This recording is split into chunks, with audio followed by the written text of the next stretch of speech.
but I had extreme pains in my leg and in the open wounds. The open wounds were absolutely unbearable.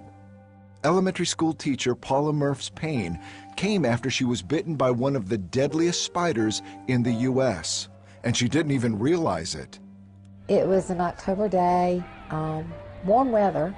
We were on the playground. I was sitting at the table and noticed there was an ant bed, but they'd already gotten on my feet, so I had shrugged them off, and after recess, went back in the classroom and noticed that one area bothered me more. She thought it was just an ant bite until it got worse. With the red ant bite, it's a sting, and then it itches. This was a sting and then a throb, and it got worse. After several days, she went to the doctor, who determined it wasn't a bite from a red ant, but from the deadly brown recluse spider. Her doctor started her on antibiotics, but the wound kept getting worse.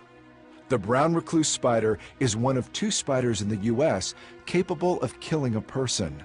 The other is the female black widow. When treated immediately with antibiotics, most have no problems. But Paula had waited, and the venom was killing her soft tissue and spreading through her body. Her doctor sent her to a surgeon. They go in and they put you in the operating room. They cut away the deteriorating skin. She went through months of antibiotics and treatments where doctors performed skin grafts over the wound site. It seemed as if Paula was getting better. I had a good period of time there, about 6 months. But then when it hit with a vengeance.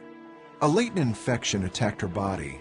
It damaged her heart, and ultimately, she had her aortic valve replaced. But then, her organs began to shut down, and she was put in an induced coma. Her family doctor closely monitored Paula's case. She went into multi-organ failure, heart failure, lung failure, kidney failure. And several times the family was called in thinking that she wouldn't make it through. But all through the ordeal, Paula's family spread the word for people to pray. People all over the world joined her family and friends in prayer.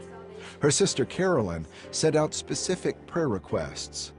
I would pray and send out the prayer request on a specific need, and then I'd go back the next day to visit her, and it would be met.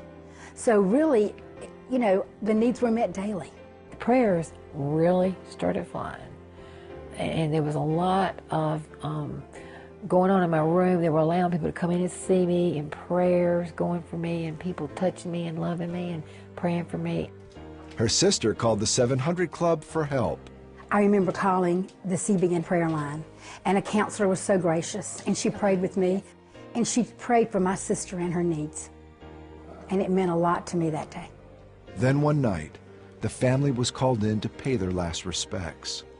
But to everyone's amazement, Paula pulled through. And when I went back the next day, the first thing the nurse said to me was, "I believe Mrs. Murph is only here today because of prayer."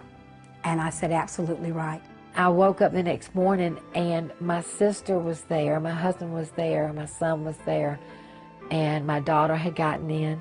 I said, well, this has been a ride, but hey, I'm not hurting. Something's going on. You don't see that very often when somebody's that close to dying and comes back around. It was just truly a miracle, I think. It was like a miraculous turnaround. In a span of maybe 18 hours, Mom had taken a complete turn for the better. And that's when I got a taste of how powerful prayer was. Today, Paula loves spending time with her family and telling others how God healed her. That God is in the miracle business still. No matter how big, no matter how small. And I learned how to be still and know that He was God.